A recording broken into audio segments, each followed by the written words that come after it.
च भव्यं च सर्वं यश्चाधितिष्ठति स्वर्यस्य च केवलं तस्मै ज्येष्ठाय ब्रह्मणे नमः। प्रिय श्रोतागण, आज मैं भारत के सभी सुयोग्य वैदिक विद्वानों से कुछ निवेदन करना चाहता हूं कि हमारे आर्यावर्त देश के पास विश्व में सबसे समृद्ध साहित्य था। वेद तो ब्रह्मांडी ग्रंथ था ही, लेकिन ऋषियों का साहित्य भी अत्यंत विशाल था। ज्ञान विज्ञान में हम सबसे आगे बढ़े हुए थे। काल की गति से बहुत सारा साहित्य लुप्त हो गया। वेदों की शाखाएं लुप्त हो गई, कई ब्राह्मण ग्रंथ लुप्त हो गए, टेक्नोलॉजी का बहुत सारा साहित्य लुप्त हो गया, चुरा लिया गया, जला दिया गया। अब जो बचा है वह भी धीरे धीरे काल के गाल में समा जाएगा, यदि हमने उसकी रक्षा के लिए कोई योजनाबद्ध उपाय नहीं किया तो। इस पर विचार करें कि साहित्य लुप्त होता क्यों है। पहले तो दुष्ट जनों ने जलाया था और चालाक लोगों ने चुराया था, लेकिन हम ही पढ़ना भूल गए थे। ये भी तो एक कमी है। वेद आदि शास्त्रों के गलत अर्थ करके हमने अपने साहित्य को ऐसा बना दिया था कि हमारी संतानों ने उसको स्वीकार नहीं किया, उपेक्षा कर दी, और जिसकी उपेक्षा हो जाती है वो वस्तु समाप्त हो जाती है। ऋषि दयानंद ने सबसे पहले इस पर ध्यान दिया कि वेद को बचाना है तो उसका सही भाष्य संसार के सामने लाया जाए, और बड़े संकल्प और उत्साह के साथ वो आगे बढ़े। दुर्भाग्य से उन्हें अनुकूल परिस्थितियां नहीं मिली, समय नहीं मिला, उनकी हत्या करने का प्रयास किया, अंत में हत्या ही कर दी गई, उनका काम अधूरा रह गया। उनके भाष्य भी बहुत सांकेतिक, बहुत संक्षिप्त रह गए, जो अनेकत ध्रुव भी हैं, कहीं कहीं अस्पष्ट भी हैं। उसके बाद 150 वर्ष हो गए आर्य समाज की स्थापना को, लेकिन हमने इस विषय पर ध्यान नहीं दिया कि हम जो दावा करते हैं कि वेदों में सब सत्य विद्या है। भगवान मनु ने दावा किया था, सर्व सर्व ज्ञान मयो ही सह वेदो अखिलो धर्ममूलम सर्वम वेदात प्रसिद्ध्यति। इसकी सिद्धि के लिए हमने क्या किया? हमने कुछ प्रयास किया है इस छोटे सी संस्था के माध्यम से। ऐत्रेय ब्राह्मण का भाष्य किया, निरुक्त का भाष्य किया। ये दो ऐसे ग्रंथ हैं जो वेद को समझने के लिए एक आधारभूत कुंजी है, और संसार के वैज्ञानिकों के लिए भी एक बहुत बड़ी चुनौती है, मार्गदर्शक है। हमें यह तो देखना ही पड़ेगा कि ईश्वरीय ज्ञान कहेंगे वेद को, तो उस स्तर का ज्ञान उसमें होना भी चाहिए, दिखना भी चाहिए। फिर हमें दूसरी जगह भटकने की बहुत आवश्यकता नहीं रहेगी। ईश्वर ज्ञान देता इसलिए है कि लोग, मनुष्य जाति चाहे वो किसी लोक में रहती हो, वो सुख से संसार में रह सके, सृष्टि में रह सके, सुख दे सके सबको, और सुख, लौकिक सुख का भोगते भोगते परमार्थ अर्थात मोक्ष को भी प्राप्त कर सके। इसका अर्थ लौकिक सुख की सामग्री भी वेद में होगी, पारलौकिक सुख की भी सामग्री वेद में होगी, केवल सांकेतिक नहीं होगी, बहुत विस्तृत भी होगी, बहुत गंभीर होगी, बहुत गूढ़ होगी। लेकिन ऐसा तो भाषण से दिखता नहीं। ये मैंने अनुभव किया, इसलिए मैं इसकी ओर प्रवृत्त हुआ।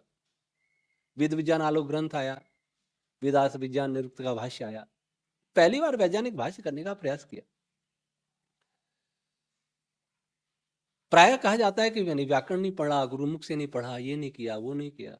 एक टीका टिप्पणियों में जितना समय खर्च किया जाता है विद्वानों के द्वारा, कुछ के द्वारा, उतना रचनात्मक कार्यों के लिए किया जाता। स्वयं किसी आर्ष ग्रंथ का भाष्य करने का प्रयास किया जाता तो कितना अच्छा होता। अभी तो बहुत सारे ब्राह्मण ग्रंथ हैं, किसी एक का भी तो अच्छा भाष्य नहीं है। शतपथ ब्राह्मण का कुछ भाष्य पंडित विद्युदेव जी विद्यालंकार जी ने किया, कुछ साहित्य दिया पंडित वेदपाल जी सुनीत जी ने दिया, लेकिन वो सामाजिक व्यवहार को लेकर के था, अच्छा था, जो किया वो अच्छा किया। लेकिन वेद विद्या का दिग्दर्शक कोई भाष्य नहीं हो पाया। सृष्टि में सुख पूर्वक रहने के लिए हमें बनाया है, हमें ज्ञान दिया है, तो सृष्टि का पूरा ज्ञान होना चाहिए। बिना सृष्टि के ज्ञान के हम सृष्टि में रह कैसे पाएंगे सुख से? वैसा कोई भाष्य नहीं हुआ। मैंने तो सायण का भाष्य पढ़ा, मुझे तो विरासत में ये मिला, लेकिन उस विरासत को मैं क्या करता, मैंने अपना भाष्य, बहुत विद्वानों से परामर्श भी किया, सबने कहा कि नहीं नहीं, इसमें कोई सहयोग नहीं कर सकता। तांड ब्राह्मण है, शतपथ ब्राह्मण है, गोपथ का मैं करने लग गया हूं, और आप करना चाहे तो आप सभी विद्वान से निवेदन है, सबका अपना प्रतिभा होती है। आप लोगों ने तो व्याकरण भी पढ़ा है, दर्शन भी पढ़ा है, निरुक्त भी पढ़ा है, गुरुमुख से पढ़ा है, तो आप अच्छा करेंगे, मुझसे बहुत अच्छा करेंगे। आप लोगों में कईयों के पास डिग्रियां भी हैं, किसी के पास विज्ञान की डिग्री भी है, तो और अच्छा करेंगे। तो आपको करना चाहिए, और आर्य जनता को, सभाओं को, उन विद्वानों से अनुरोध करना चाहिए कि वे भी भाष्य करें। आज 10-12 ब्राह्मण ग्रंथ है, 10-12 विद्वान इसमें लग जाएं, मैं तो अकेला कर रहा हूं। किसी किसी किसी ब्राह्मण ग्रंथ में ऐसा हो सकता है, जो मित्र आपस में मित्र मंडली है, वो मिलकर के एक ब्राह्मण को ले ले, शतपथ ब्राह्मण बहुत बड़ा है। आज भी वेद के अनेक मंत्र ऐसे हैं जिन पर खूब आक्षेप हो रहे हैं, ऋषि दानव के भाष्यों पर भी आक्षेप हो रहे हैं। उनका काम ले ले कोई, कि जो कठिन मंत्र हैं, अस्पष्ट मंत्र हैं, उनका उनका सही भाष्य करना शुरू कर दिया जाए। जिन मंत्रों में अश्लीलता आ रही है, दिखाई दे रही है, जिन मंत्रों में पशु बलि आदि दिखाई दे रहा है, जिन मंत्रों में छुआछूत आदि भेदभाव बहुत सारी बातें आ रही हैं, ऋषि दयानंद में नहीं लेकिन दूसरे भाषाओं में, भले वो आर्य विद्वानों के उनमें भी है ये बातें, जो उन्होंने निरुक्त में कर रखे, तो उनको ले लें, कुछ तो करें। थोड़ा पढ़ के प्रचार में उतर पड़ना, लोकेशणा के वशीभूत, उसी में लग जाना, प्रचार भी आवश्यक है। प्रचारक अलग होने चाहिए और विचारक अलग होने चाहिए। एक कुछ विचारकों की मंडली भी होनी चाहिए, जो विद्वान है वो विचारक होने चाहिए। प्रचार तो कभी कभी, सामान्य उपदेशक सब जगह जाने चाहिए। सब प्रचारक बन जाएंगे तो विचार कौन करेगा वेद पर? ऊर्जा कहां से मिलेगी प्रचारकों को? इसलिए प्रचारकों के बच्चे स्वयं वेद नहीं पढ़ते, न क्योंकि उनके पिताजी ने भी नहीं पढ़े, शिष्य वेद नहीं पढ़ते क्यों, उनके गुरुजी ने भी नहीं पढ़े। तो ये ऐसे कब तक चलेगा? ये सारा साहित्य जो आज छप रहा है वो भी छपना बंद हो जाएगा। मैं ऐतरेय ब्राह्मण का भाष्य नहीं करता तो ऐतरेय ब्राह्मण ही लुप्त हो जाता। इस भाष्य के कारण कितने लोगों ने ऐतरेय ऋषि का नाम जाना है, कितने लोगों ने वेद विज्ञान का नाम सुना है। अब निरुक्त के बाद, निरुक्त से भी कितने लोग महर्षि व्यास को जानेंगे। हमारे ग्रंथों को पढ़कर के कितने लोगों ने संस्कृत भाषा पढ़ना शुरू कर दिया, किसी ने व्याकरण पढ़ना शुरू कर दिया है। जो साइंस पढ़ते थे वो संस्कृत शुरू कर दिए, और जो संस्कृत पढ़ते थे उन्होंने साइंस पढ़ना शुरू कर दिया। एक कितना बड़ा समय समन्वय सेतु हमने तैयार किया है।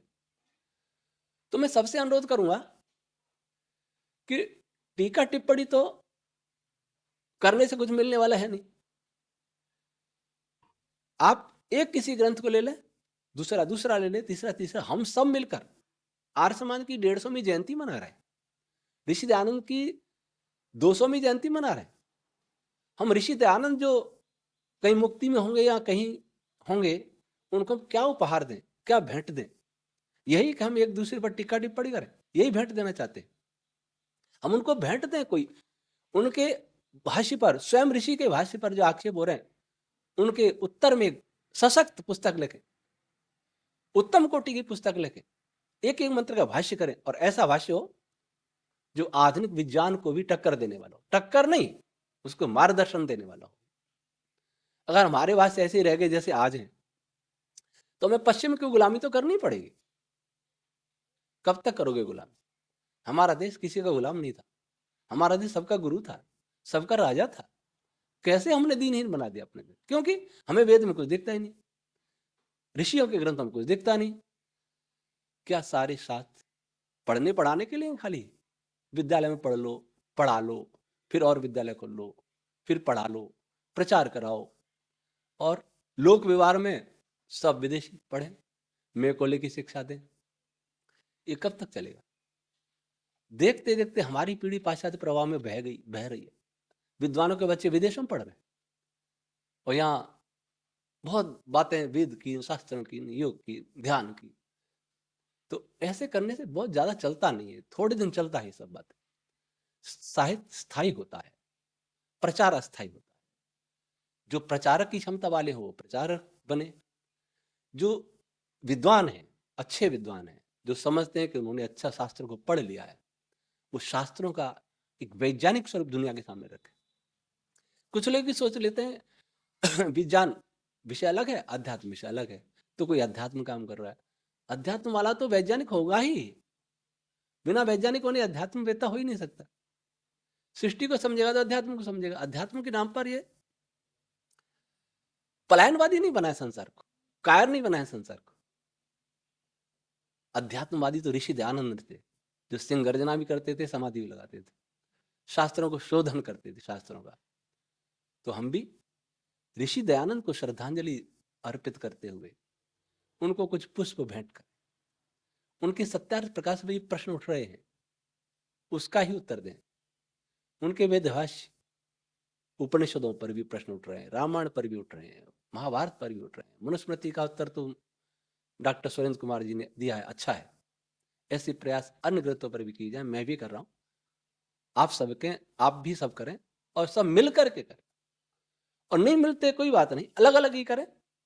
कम से कम ये तो कहें कि आर्य समाज ने कुछ दिया समाज को, संसार को, ऐसा दिया जो कोई और नहीं दे सकता, ऐसा दिया जो आधुनिक विज्ञान भी नहीं दे सकता।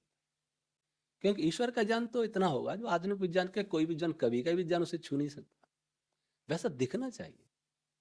आइए हम सब मिलकर आर्य समाज के 150वें वर्ष में, ऋषि दयानंद के जन्म के 200वें वर्ष में संसार के लिए कुछ करें, क्रांतिकारी काम, शास्त्रों को बचाएं, शास्त्रों के उत्तम कोटि के भाष्य करें, शास्त्रों पर होने वाले हर आक्षेप का निराकरण करने के लिए तैयार हो जाएं, शंखनाद करें वैदिक विज्ञान का, वैदिक ज्ञान का।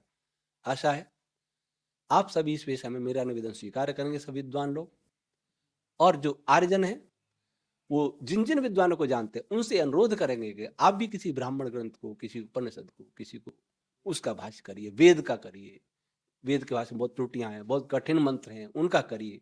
कुछ करें तो हम कुछ कर पाएंगे, नहीं तो हमारी पीढ़ी समाप्त हो जाएगी। ओम शम।